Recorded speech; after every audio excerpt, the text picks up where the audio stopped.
Hey, everybody. Good evening and welcome to our panel on Black feminism. This is Julinna Oxley. I'm with Grand Strand Action Together, and I am here with my founding member, Amber Knowles, who's going to be working with me tonight to interview our two guest panelists. We have Brianna Martin and Talisa Effinger, and we want to welcome them to our panel tonight. They are both students at Coastal Carolina University, majoring in psychology and sociology, and are doing a good bit of work to promote social justice in all of its different forms. And because it's Women's History Month, we've decided that we really want to focus on sort of how, not just how the women's history has been in the past, but what is happening here in the current moment. So we want to focus tonight on Black feminism for a couple of specific reasons. First of all, the women's movement in general in the United States is kind of fraught with mistakes that have been made on the part of white feminists by sort of ignoring and sidelining Black women as a part of the feminist movement. And again, this kind of starts way back in the 1800s, where the movement for racial equality and the movement for gender equality emerged at the same time and then split. And it was a very sad moment in history. So we want to sort of acknowledge that and honor the sort of the contributions and really recognize the role that Black women in particular have played in the feminist movement in general, and really to sort of center the discussion on the contributions that Black feminists are playing today. We've had a lot of consciousness raising and awareness, which has taken place since last summer with the murder of George Floyd.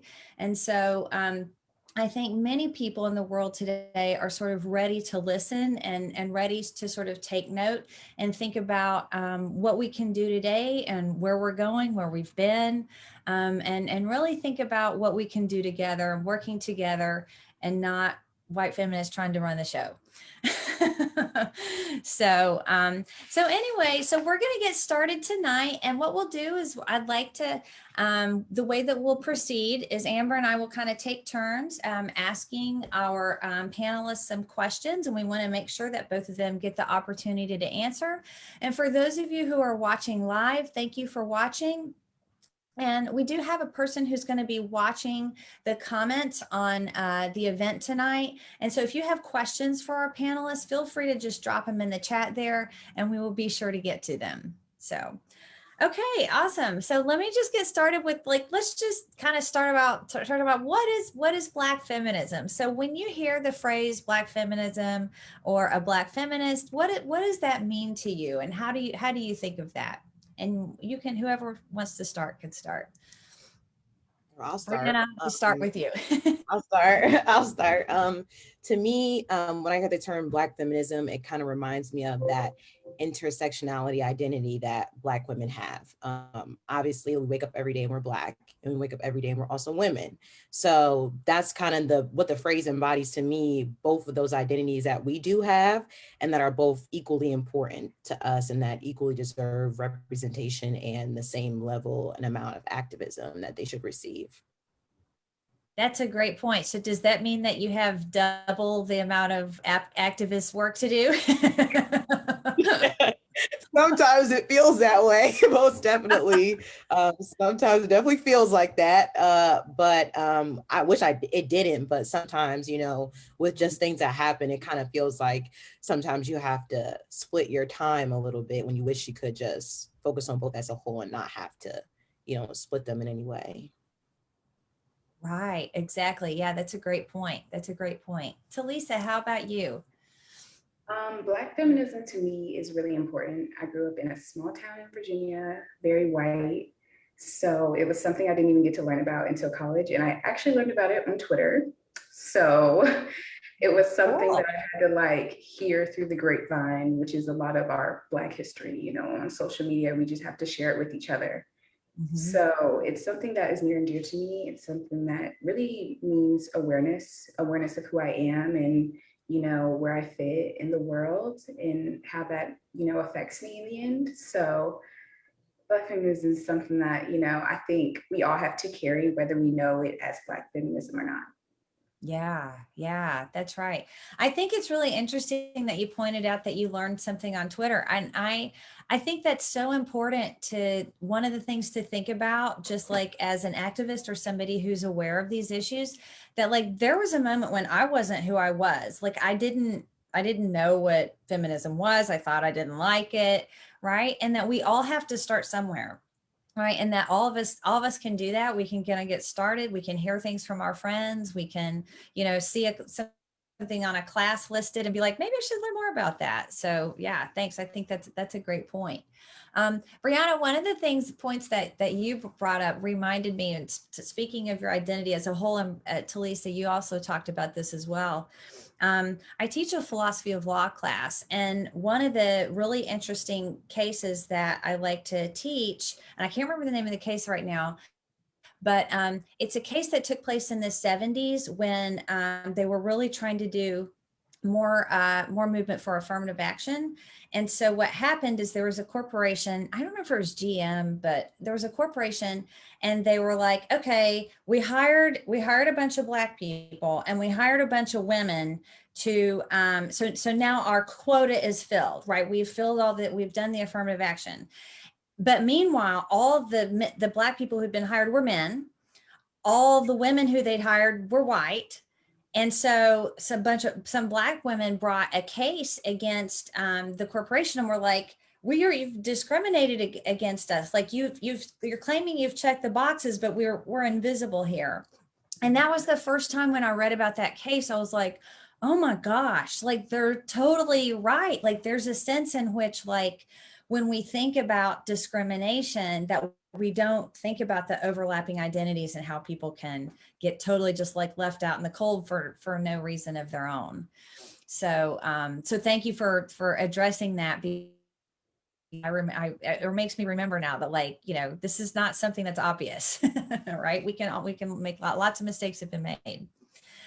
Okay, great. So one of the things that you talked about, so Amber, I'm going to let you ask the next question. I want to ask, one of the things that I'm really interested in is the feminist movement today. And I guess every year that goes by, I start to feel old, and I'm like, old news. And I see people talking and I'm like, I feel like I don't know the lingo, So what do you think about the feminist movement today? And then what do you think is the role of Black women in the feminist movement today? Like, is it supporting? Should it be centered? Like, should we all work together? Like, how do you guys think of it? Talisa, you can go first this time. Oh, okay. The feminist movement today. So I think I have to be honest and say that I'm the women's and gender studies intern, and I have noticed that the feminist movement is really focused right now on abortion laws. I don't know if I don't know if it's a hot topic, but Yeah. yes. So that is the biggest thing with the feminist movement. But in terms of Black feminism, I think it's kind of all Black Lives Matter. I think it's kind of just intertwined with that. Like everyone is just Black Lives Matter. So I guess today, if I think about Black feminism, I would just think of Black Lives Matter, honestly. I think we're all trying to rally around that and focus that point. And I honestly, I know there was a big thing on Twitter with protect Black women, and Black men like camping outside of Black women's homes, making sure they're safe from their racist neighbors and things like that. So I would say it's more of that. We're trying to get Black men to hop on board with that. So yeah. I'm good with that. I mean, Yeah, that's great. So I could just kind of piggyback off of what Talisa said. I honestly think the role of Black feminism today is very different than how it was before. Just like she said, the feminist movement right now is not really focused on issues that specifically affect Black women. And that whole kind of narrative, I don't know, I feel like sometimes we lose focus that feminism is not just about white women. Like there's Asian women, Latino women, like Black women, like Indigenous women that also have issues that affect them. And like deserve focus as well. And, you know, of course, we all want to fight against a common goal. Like, of course, like that's understandable. But we also have to realize that sometimes there's other goals, you know, that people need to meet just as well as the main one that deserve focus. And just like Talisa said about protect Black women, the big kind of thing that I've been seeing lately is, you know, with Breonna Taylor and, you know, kind of bring up the hashtag say her name movement was kind of brought up more recently. And to me, that's kind of the way that Black feminism going is kind of trying to shine the light on Black women's issues, because I know a lot of times we talk about how Black feminism is important and how Black women are important, but we don't focus on their role. And protect Black women is focusing on their role. So the role of Black women in the Black community, how we're the backbone of the Black community and how we deserve to be protected. And there's a hashtag that says we deserve to be protected. And also how in the feminism movement as a whole, like even just like you mentioned, since the 1800s, like Black women have been fighting for feminism as a whole, regardless of the racism that they faced within the feminism movement, which I did learn being a sociology major. So I think Awesome. I think that those things that us honestly like recognizing that is the most important kind of issue that Black women have been kind of bring up, is that like we deserve the recognition and like we need to get that recognition like now. Like we've been waiting for such a long time. We've let everybody else get their day.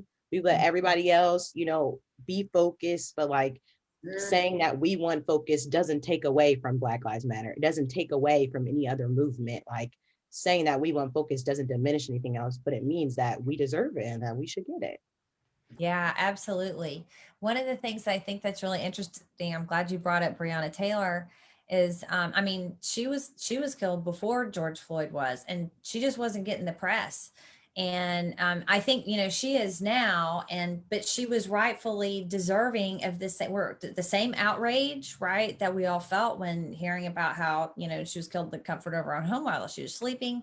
I mean, it's very it's very interesting to note that a lot of the big pushes that we have when it comes, you know, to addressing these things, it often is on the men and not so much on women. So I think that, you know, that's just a reminder to somebody like me to say, look, like we have to, you know, constantly, like you're talking about, say her name and be thinking about the very important role and not overlook, right, women for the sake of, you know, for the men, which this is a whole problem in the world in general. So so it requires a lot of work. So all right, awesome, thanks. Amber. All right. So next question for you guys is, who do you admire and take inspiration from as a Black feminist? And, you know, anybody living or dead?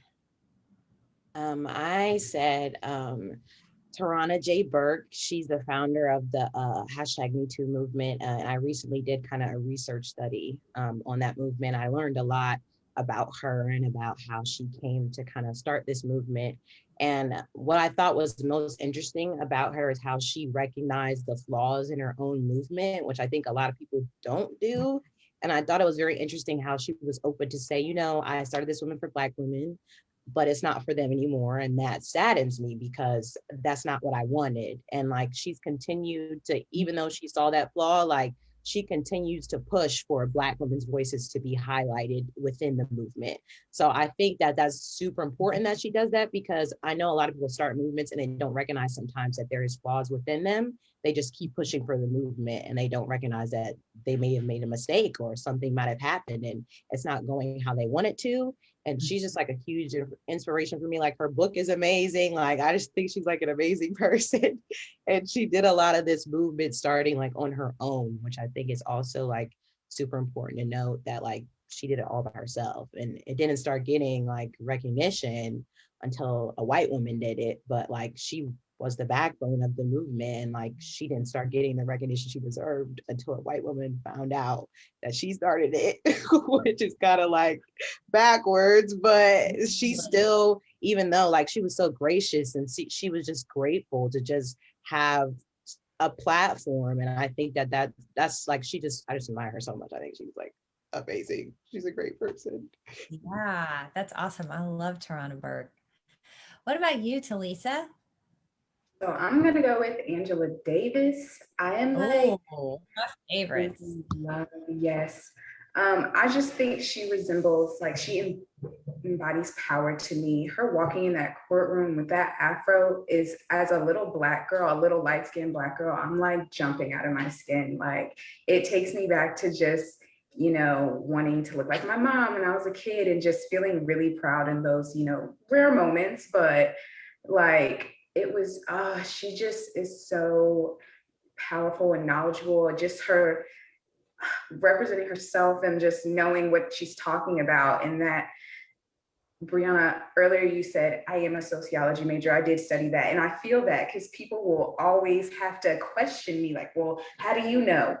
I may have studied a little there, here and there, but, and she's just the in your face. And I love that, especially as a Black woman who's constantly talked down on. And how do you know? And questions. She is everything. When I'm ready to be my social justice warrior, I have to think of her. Yeah. She's a super strong person. I can't remember who wrote the book, but there was somebody that wrote a book, and I don't think it was her though, but about trying to move up the ranks within the Black Panther Party, that she even had like roadblocks within that organization. And you would think that you would recognize the talent, right, of somebody like her. And like, that's why she ended up having to leave the party, is because they weren't letting her do her thing. Right. And so she's 100% capable, right? 1,000% capable of having a movement. And I like her anti-abolition, like her abolitionist movement stuff is just, it's amazing. I love hearing her talk. I went to a women's and gender studies conference, I guess it was maybe 5 or 6 years ago, and she was one of the keynote speakers.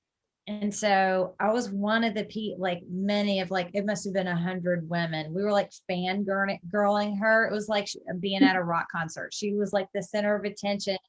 We're all getting our picture made with her. So that was one of my happiest moments. So I don't know if I'll ever. She's probably the most famous and coolest person I've ever met for 5 seconds, but I'll take it. So yeah, those are great. Yeah, I love Angela Davis. I like Shirley Chisholm a lot. She ran for office back in like the 70s. I think it was in the 70s. I'm trying to think some of my current people. There was somebody, I have her book on my shelf. She wrote a book called Bad Feminist, and it's so good. And now I can't think of her name. Roxane Gay. Have you ever heard of her? I really like her. So anyway, there's a lot of people I'm currently inspired by when it comes to Black feminism. Amber, do you have anybody that you're inspired by when it comes to Black feminism? So my background is in the sciences and not in the humanities. So I actually think, I don't know if you guys have ever heard of Eugenie Clark, but she was a shark scientist.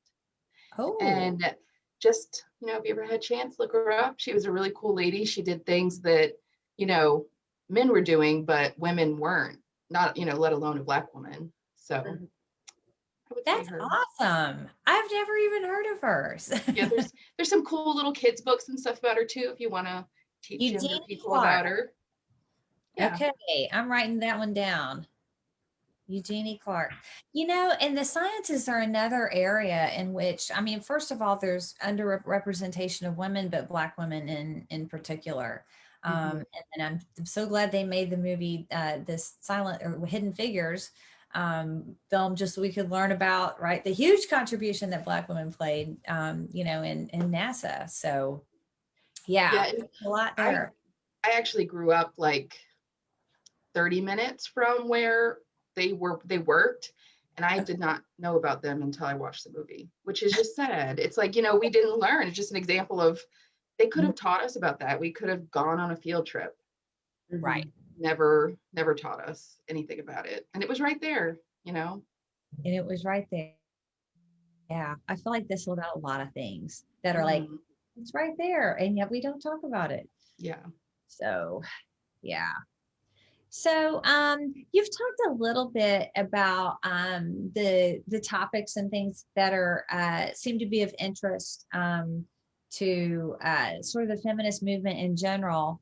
And then we've also talked a little bit about what is important to Black feminism in specific.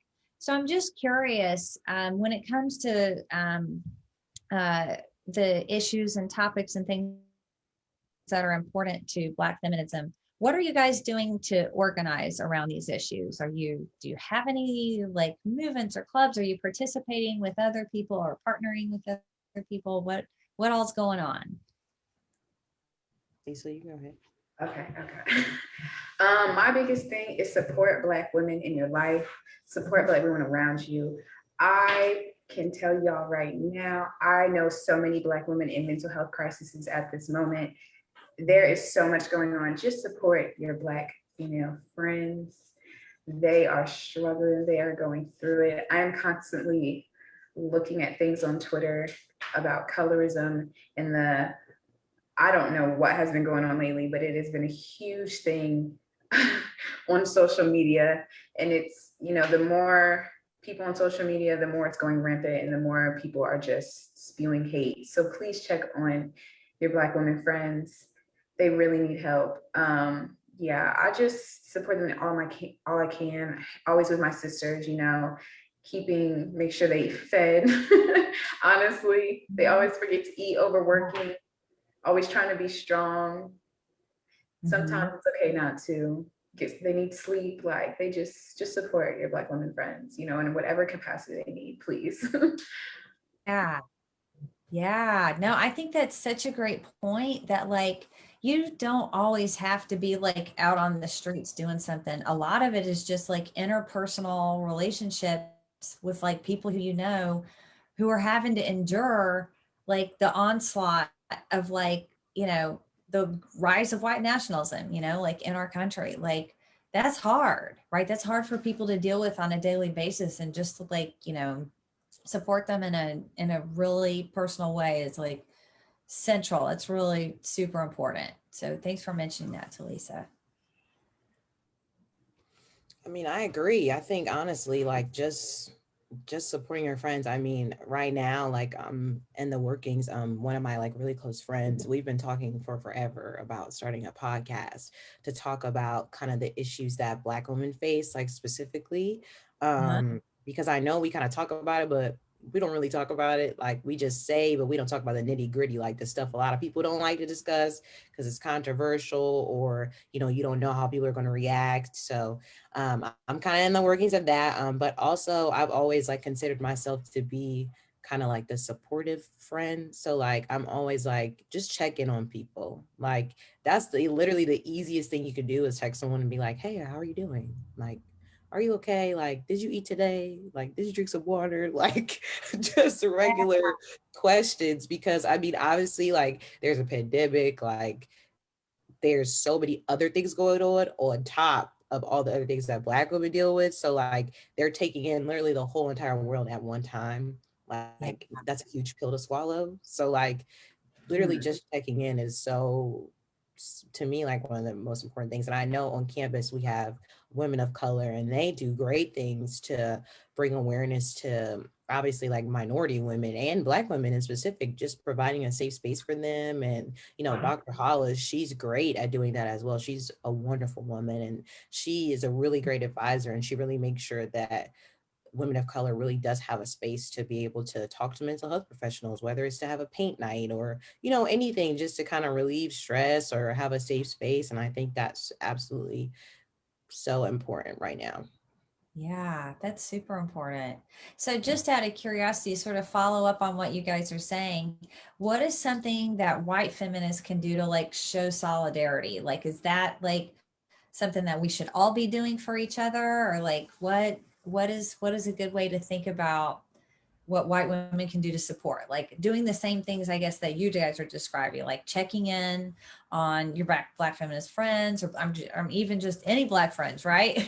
I mean, everybody needs something, but do you have some other ideas about things that white feminists could do?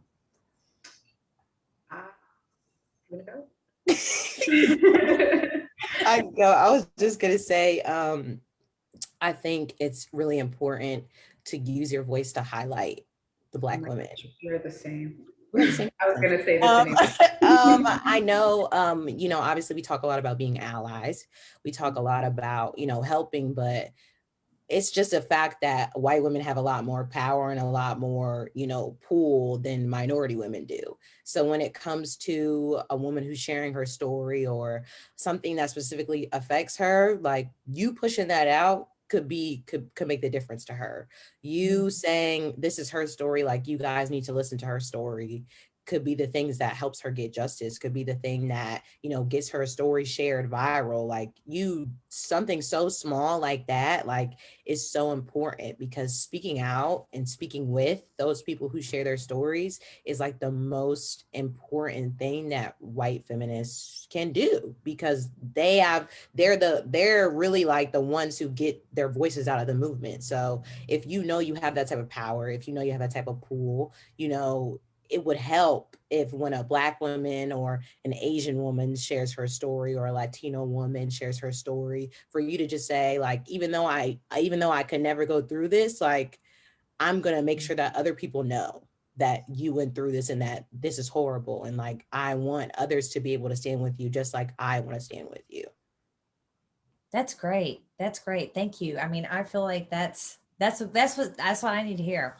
And I think I do try to do that subconsciously, but I think I probably need to be more intentional about doing it even more. So yeah, thank you for that. That's great. I just want to piggyback real quick.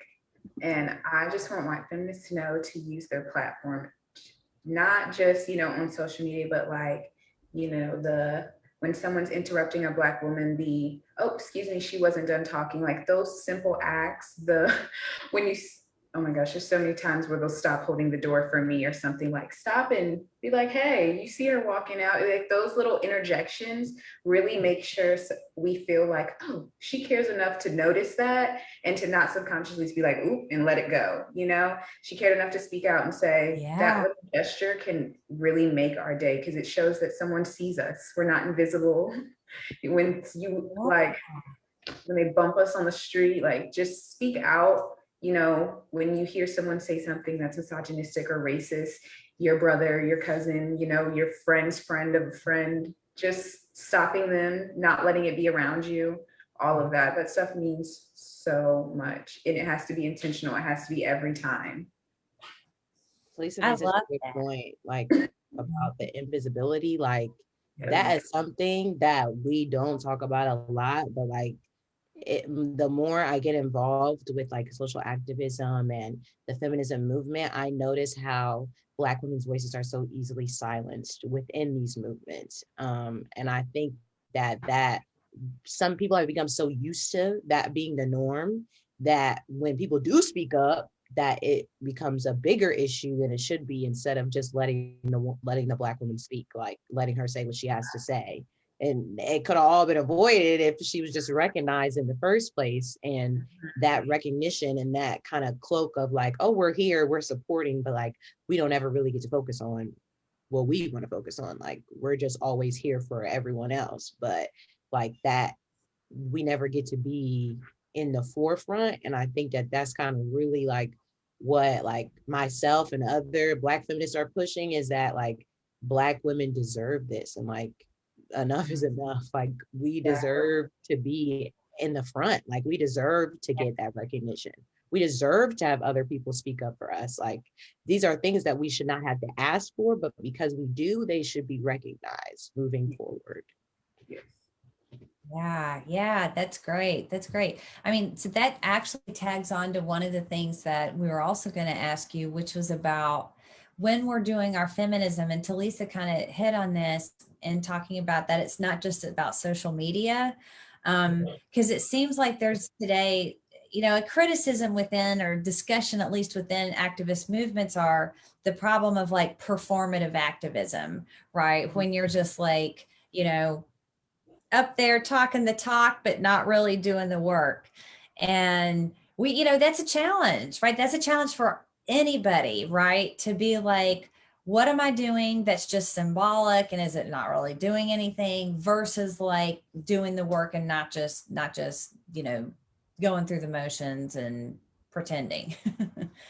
So some of the things that y'all said spoke to that in terms of like in real life engagements, that social media is a one-off, right? You can be like, oh, here's this, you know, thing, don't do this. But then when it comes to your everyday life, that there's a lot that you can do, right? And a lot of it just involves looking around, paying attention, right? Looking to see when people are overlooked or not heard or listened to, and making sure that everybody has a seat at the table and is not invisible, like the way that you're describing.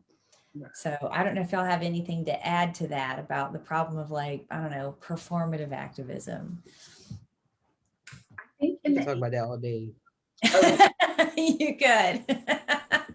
Feel free. Say what you want to say. In the age of COVID, it's really easy to be like, oh, I signed 10 petitions today and that's it. Which is great, which is, you know, you did something, but I just think it has to go more than that. At least read up on what you're signing. I feel like people are like, sign these petitions, and then you sign and you never think of them again. But those are real stories. Those are real people, you know, those have real impacts on lives. So I would just say, if you're at least going to do that, at least care enough to read and to know about what you're signing up for and what you're really petitioning with. Because like, we believe in that stuff. The people who are doing the groundwork, like, we really work. We work to do this every day. We put like it's part of our lives. Like, this is a part of my character. This is who I am. So I couldn't imagine not doing this work. So just at least something, educate yourselves always. Just keep wanting that education, keep wanting to speak out, because you never know what you'll fall in love with and being like, wait, I need to work with this. Like, this speaks to me. So I completely agree. Like, being an active participant in your life is what I always say is the easiest thing for people to do.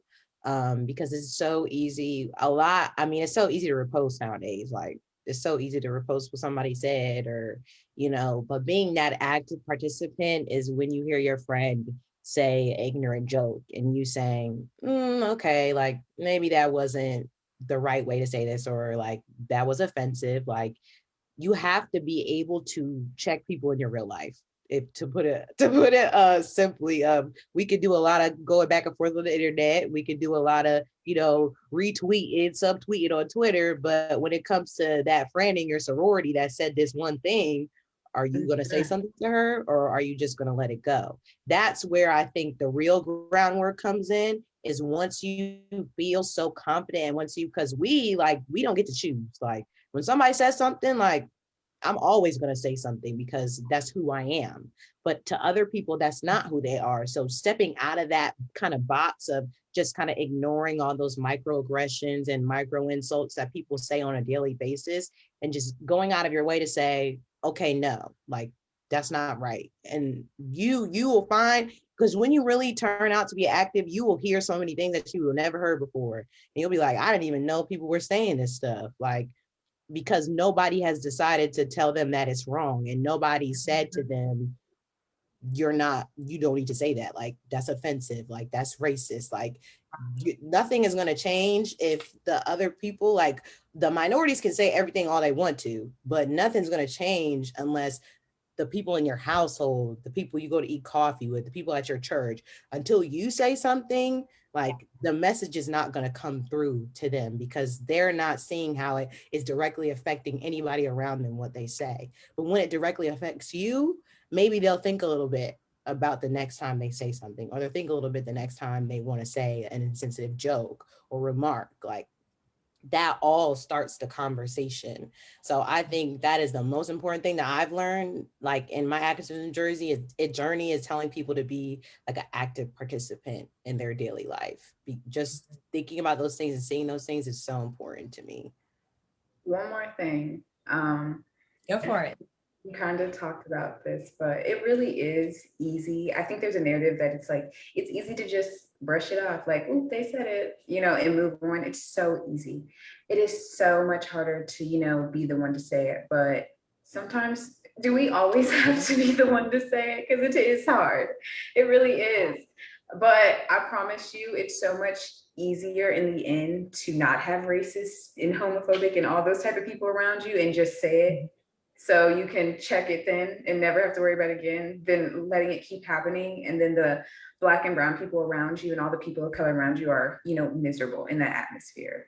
So we have to change that narrative. Like, no, it's not hard to check people for being discriminated or being discriminatory. It's actually the easy thing to do, and it's the right thing to do.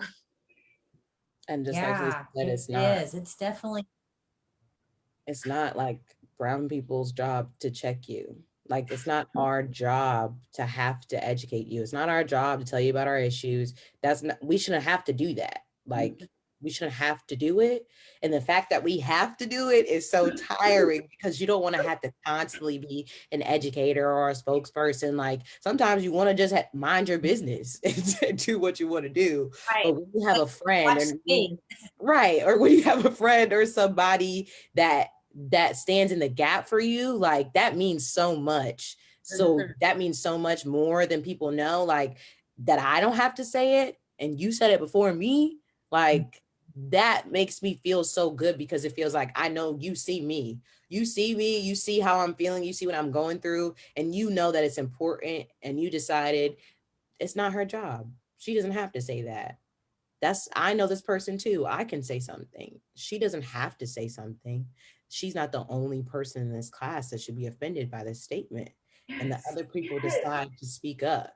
And I feel like that's just like Talisa said, like, you may think it's hard, but if it's hard for you, imagine how hard it is for the people who they're talking about. Like, just put that in your head. Like, if it's hard for you, imagine how hard for them sitting there and listening to somebody say something like that. So literally just that one moment of you checking somebody else and taking that weight off of the minority people in your class is just like the best thing that you can do. Like, it's happened to me a couple times at this university, and I've had somebody in my class be like right there, and I just sit there and I'm like, oh my gosh, I don't have to say anything. Like, that makes me feel so good that like other people are aware and other people are learning and educating themselves that these are issues and like this should not be okay. And I'm going to say something. Yes. I think you're 100% right. I think the thing that I've learned in like the last, I don't know, maybe 5 years. So I remember when Black Lives Matter first started, it's been 5 or 6 years ago. And I remember when Walter Scott was killed in Charleston.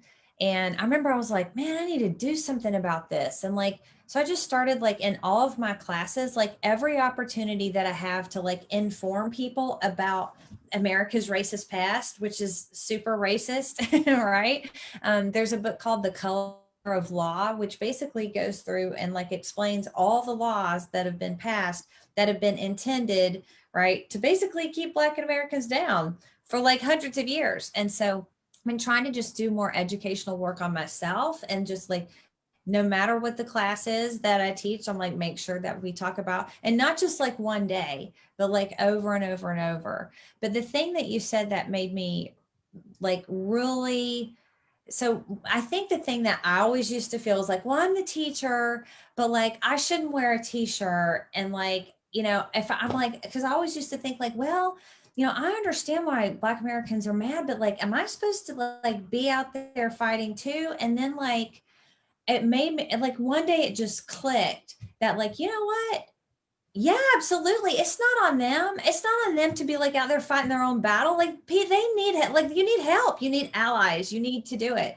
And so last year, my kids were, Mom, I want to get a Black Lives Matter shirt. And I was like, okay. My kids are like 9 and 11. And so they're little. So I'm like, yeah, let's all get t-shirts. Like we'll get them. And so I was like, yeah, we should do this. Like we're gonna walk around Horry County with our Black Lives Matter t-shirts on, which is, so my younger kid is not dumb. And so she's like, Mommy, am I gonna get shot if I wear this shirt? And I was like, probably not, but we don't know. And then I was like, now think about your Black friends who can't take off their shirt at the end of the day, that they walk around and they wear their skin every day. And she was like, I know, mommy, and that makes me sad. So like, you know, that's the level. That's kind of like where I am now, is that like, I've heard what you finally said, which is like, it's not on, you know, Black women to just do everything on their own, right? We're supposed to be there, carry the burden and share and do everything we can, right, to help. So anyway. Like, yeah, like that, like narrative, like of like that Black women should be able to do everything on their own and we're strong and like we don't need help, like it's so detrimental to us because like it hurts our mental health. Like I should not have to carry the weight on my shoulders every single day I wake up. Like I shouldn't have to do that. Like, and the fact that that's been such a like perpetuated ideal over time that like people don't even question it anymore. They just say like, oh, okay, like she's strong or she's doing this or whatever. And then when a Black woman is vulnerable or she asks for help, like it is a shock to others because they're like, oh, like she's so strong, like she should be able to do it on her own. But the point is that she shouldn't have to do it on her own. She shouldn't have to carry all of this weight. She shouldn't have to feel like she is her own protector. She shouldn't have to feel like that. And that's the point, I think, of all the other like women in feminism to kind of come together and like be that backbone that Black women need, because right now it's so hard to have the backbone for the backbone. You know what I mean? Like it's it's hard to get that. So having that feminism kind of environment of people that share your ideals and, you know, what you think is important and having them really kind of stand in the gap for you, I feel like is so important because it's like, it's just so hard, like for Black women to continue to have to do everything alone. Like we should not have to do everything alone. Yeah, for sure. I think something else important to remember that I'm hearing you guys say, but you're not saying it, is a lot of times white women will come in and think they need to take over, but there's a difference between being supportive and being the figurehead. Like you're not asking for somebody just to do it all. You just want somebody to come in and help out. Yeah. I think that's, you know, learning to do that is also difficult for a lot of people. And it's very difficult. It's literally like as easy as like just saying, oh, hey, like I'll contact them for you. Like, I know you have a lot on your plate, so like I'll do it. Or like, I know you're going to the rally to set up and you don't have any help, so I'll help you with the chairs. Right. Like a literal small tiny thing like that, because it shows that like you're seeing like what we need. Like we're asking for a little bit of help. Like you don't have to control, like we got it, but if we ask, like we would like it. We would like that help. We would just like to have somebody that we can go to and they're able to be there. For sure. I agree, for sure. And not having to be like center stage. Like you're saying, like do the background work, carry stuff, you know, make meals, make sure I'm fed, you know. Please. That stuff's important. Cool. So we only have about 10 minutes left and I have a few more questions. So if y'all don't mind staying on for a little bit longer, and then hopefully we'll be able to sort of wrap things up. You guys have talked a lot about a lot of really important points. One of the things, and we kind of skirted around this earlier, but didn't really address it head on, but what do you feel like the role of Black men is in the feminist movement, or you could talk about Black Lives Matter, but we're focusing on you know, Black feminism, and I don't know, what are your perceptions and what are your thoughts about the role of Black men today in the feminist movement? Lisa, you can go ahead. No, I mean, That's the football nobody wants to touch. Go ahead, Lisa. so I do want to start and say I do really love Black men, and I would really love to incorporate them in the movement. But I'm gonna be honest, I don't think they want to be in the movement. And I am at the point in my activism career already that I cannot keep trying to convince them. Sometimes talking to Black men is like talking to a brick wall, especially on social media. And I can't save them all. I don't think we can. And Black men, please, we want you to be allies. We want to help you, but you guys just aren't supporting us as much as we support you on an everyday basis. And we don't want to be beat down by Black men too, like out on a daily basis. We can't take it anymore. So me personally, there's nothing I can't convince any more Black men. I can't keep trying. I have really supportive Black men in my life. I mean, a Black man who literally comes to every women's and gender studies event with me, like really loves and supports all the work I do. So I'm really thankful for that. But as far as the masses, I have no solutions. I'm going to be honest. I mean, she kind of hit the nail on the head with that one. And that's just to say that the one point that you touched on, I think like that's literally like my whole mindset is that like you cannot convince them. Like it is like talking to a brick wall. Like, and that the problem is every time, I think specifically like in the Black community, every time you bring up Black women, it's like, well, what about Black men? Black men are hurting. Like Black men are getting shot. Like, okay, we know that, but Black women matter. Like we're a part of Black Lives Matter. Like we matter too. Like you can't, the movement is not just about men. It also encompasses women as well. And I think when Black women try to bring that up, like we are silenced because it's like, oh, like this is not a part of the whole movement. So like we can't focus on you right now. Like we need to focus on everybody as a whole. And like, that is so whack to me. I know that's not proper language, but like that's whack. Like I think it's so horrible that like in that Black men continue to be like the silencers. Like Black women, our voices need to be heard. And like the fact that we in the outside world, we're already silenced, but the fact that we come to our own community and then in the community we are silenced as well is just it's like more pressure. Just like Talisa said, like we can't take it no more. Like we cannot constantly like be beat down by the people in our own community in the outside world, and y'all still expect us to carry everybody. Like, how are we gonna do that? We are not superheroes. Like it's not possible. It's not possible to do. And I think there are obviously I love Black men, and there are all Black men that do support the feminism movement wholeheartedly, but they are definitely the minority. And they're a very small minority.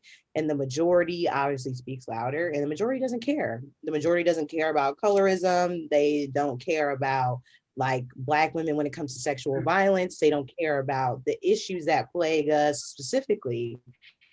And like, I began to learn more and more, like when you talk about things like that, Black men like turn off, like they just don't listen anymore. Like, and especially with like when I started doing research on the Me Too movement and everything, and just like the research I found, like all said the same thing about how when Black women start talking about their stories and about how maybe it wasn't a white man, maybe it was somebody in their own community that did this to them, like they are not listened to, they are not believed, like they are not trusted. How could we expect the outside world to do the same thing? And it's just like, it's crazy to me that that's how it is, because when you literally look at any other community, like they don't do that. They don't do that at all. Like when their women say something, immediately it's okay, we believe you.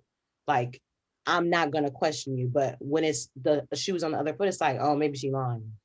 Or, you know, she just wants money or something like that. And I don't honestly, I don't think that's right, because I feel like if there's predators in the Black community, how nobody knows them? Like how all these men got friends, how all these men have friends, but nobody knows a predator.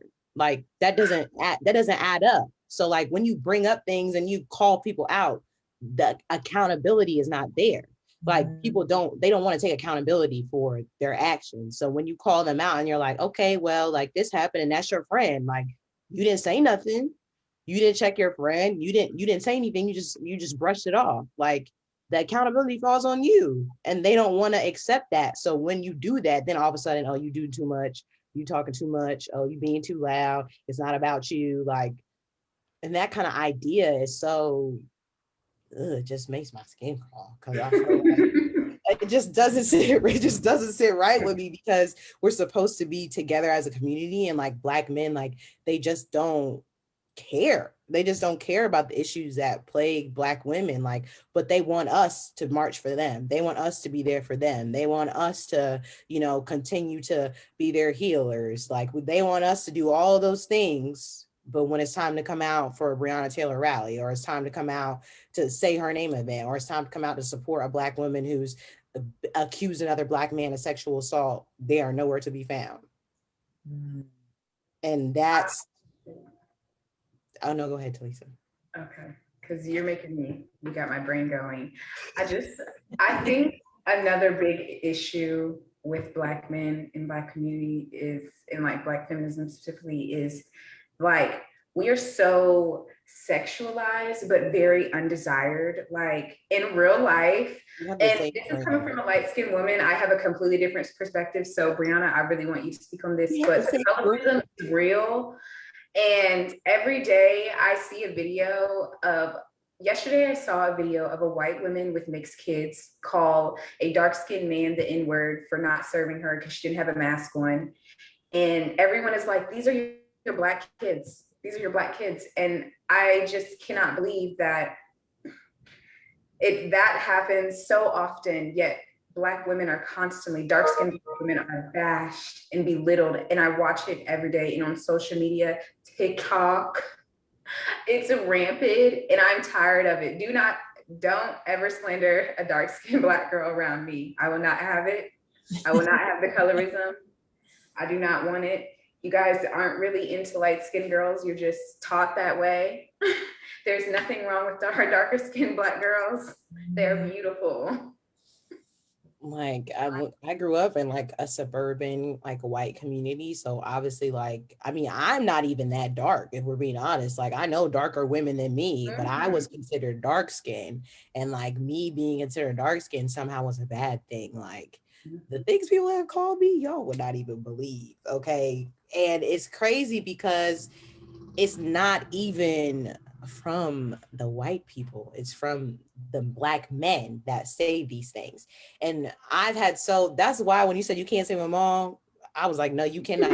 Because I have had conversations with like people in my classes, and like, you know, they'll post stuff about like Zendaya or like Yahar Shahidi. Like, don't get me wrong, there are beautiful women that are just as beautiful and just as talented, but they don't get the recognition because their skin is darker, and they don't want to address that. So when you say like, oh, like, why are you putting Zendaya on a pedestal? Like, there's other women out there. Like, why are all your celebrity crushes light-skinned women? And they're like, oh, like, I just like that. Like, I'm like, but why? You can't even tell me why. You can't even give me a reason. You can't even explain to me why that's your, and they're like, and then they chop it up to preference, like preference. That's what they always say, like, oh, that's just my preference.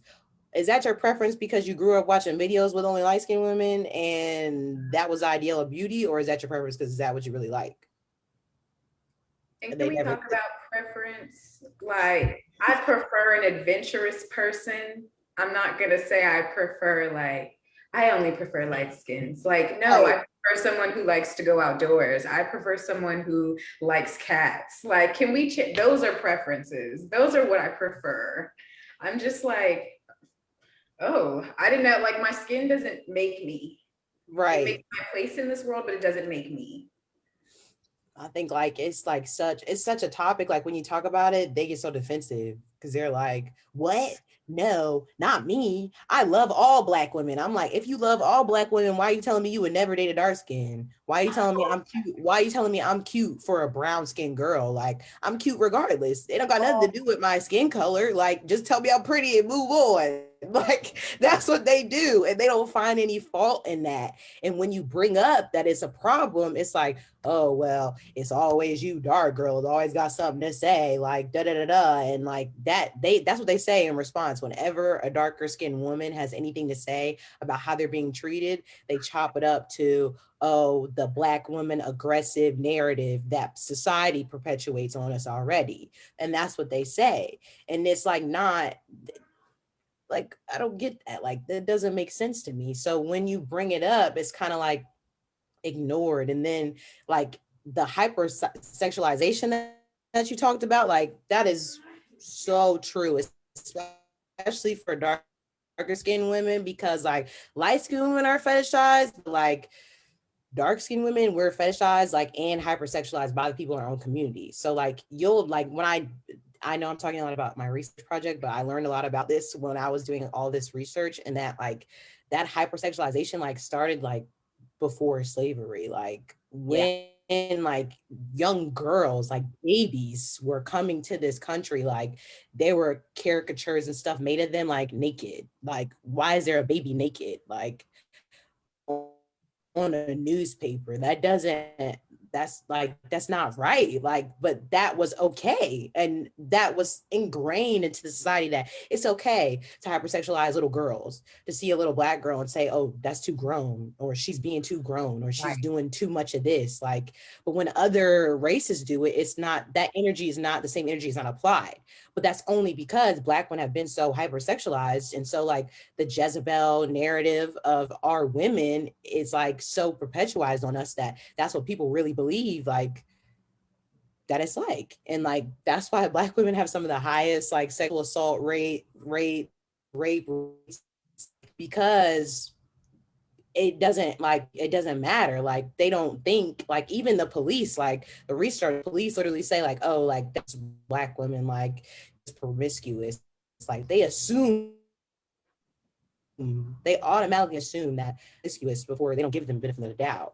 And like that's constantly been the narrative, and people don't like to point that out either. So I'm glad we pointed it out because it's something that is not discussed in our society. And that's not, I think it's super important, like that we talk about that. Like, and even me growing up, like when I was a little girl, like I had puberty quick and fast. And when I hit puberty quick and fast, like I started to notice a lot of different things about how older Black men were looking at me. Like when I was a little girl, and like, I'm 12. Like, how old are you? Like 24? Like and you're worried about my body. Like, and like it's such a huge thing, because like a lot of things that people, I don't know if I can say this on here, but a lot of people say that like, you know, Black men want to have sex with Black women, but they don't want to treat them as the women that they are. They just want to have sex with them. So like they're fine with having sex with us, but they're not fine with supporting our issues, with talking to us, with, you know, helping us push the narrative. But when it comes to sex though, they literally participate in that by saying like, oh, all Black girls got big butts, or they got big boobs or whatever. And they continue to do that. And that continues to tell the outside world that it's okay. Like, it's okay for y'all to say that about Black women, because Black women feel the same way. And that's how they talk about Black women. So like, obviously, if that's how you talk about somebody, you're only going to associate in their mind with their body, because that's all that you don't talk about Black women's resilience. You don't talk about how smart they are, how beautiful they are, how talented they are. You talk about what they looked like in that dress the other day, and that she got a big booty. Like, like, that's so interesting. You're raising such an important issue, because, and I can't remember, there's a video that I watched, and I can't remember the name of it right now, but it's about like the history of hip hop, and like how hip hop is very like sexist and paternalistic, and really has not done any favors for Black women when it comes to like, you know, getting self-respect back on the table. So, I mean, but I want to just say white men aren't much better or maybe any better. In fact, they're probably worse. So it's nice to sort of remind ourselves that there are some allies that we have, and that we're got to do what we can to get more, you know, like I'm grateful to have the men that are involved in like our organization. We do have a Black man in our leadership for Grand Strand Action Together. And, you know, he's great, but I do know that, like, as y'all are describing, he's an anomaly, right? In a lot of ways, but we do love him. So this has been wonderful. So we are reaching a little bit over time. So I do want to just wrap things up. I want to just say, first of all, thank you. But also, is there anything else that you guys just wanted to share with us, or that you wanted to sort of let us know, or that you want to end with? as we're wrapping up here, just to give us your final thoughts about things. Lisa, you can go ahead. Okay. So one of the questions I saw on the email was, what can we do for what about Black feminism in Horry County? And I just want to end with, listen to your Black friends, especially going to coastal. Sorry, guys. Listen to your Black friends. As far as going to coastal, I hear a lot of stories of, unfortunately, Black sexual assault survivors here. So just listen, just speak out, stand with them, support them in any way they need. Yeah, that's what I'd end with. Thank you guys for having me. Great, awesome. What about you, Brianna? Anything? Reiterate that to highlight the Black people and the Black women in your life as much as you can. I know we focus a lot of it on Black History Month and, Women's History Month, but we shouldn't have to have a month. Like, you should do it every day. And especially on our campus, there's a lot of Black women on our campus. And I know from hearing stories that sexual assault against Black women on Coastal campus is higher than it should be. And those people are not being reprimanded for their actions, and as well as we don't have any type of support group or anything like that for women who deal with these things. So like, if you know somebody that's dealing with that, or like, you should just check in regardless. Like, even if you don't know if they're going through something specific, like, make sure you make resources available to them. If they need therapy, like, we have counseling services. Like, if they need somebody to talk to, we have spaces like Walk. Like, if you have a professor that you're comfortable with, or even a friend, like, that is important, because like, that vulnerability that Black women don't get, like, we should have a place to be able to do that. And whatever that place is, like, you should be able to find that. And if you, as not a non-Black woman, can create that space for somebody else, you should definitely try to do so. So thank you for having me, guys. It was really great. Well, this has been so great. It's been wonderful to meet both of you, Brianna and Talisa. I feel like I've really gotten some insight tonight. I have a lot of ideas of things that I want to do for myself to support the Black women in my life, and my students, my colleagues, my friends. Amber, you've been a wonderful assistant. We're so glad that you could join us in the conversation tonight. So thank you again, Brianna and Talisa. And this has been our panel on Black feminism. Thank y'all for joining us tonight. And we'll see you again before next year, because we do not need to save Women's History Month to just 1 month. We should be doing this all the time. Yeah. So thanks, everybody. Thanks so much. Good night, everybody, and have a good night. Good night. Bye. Bye. Bye.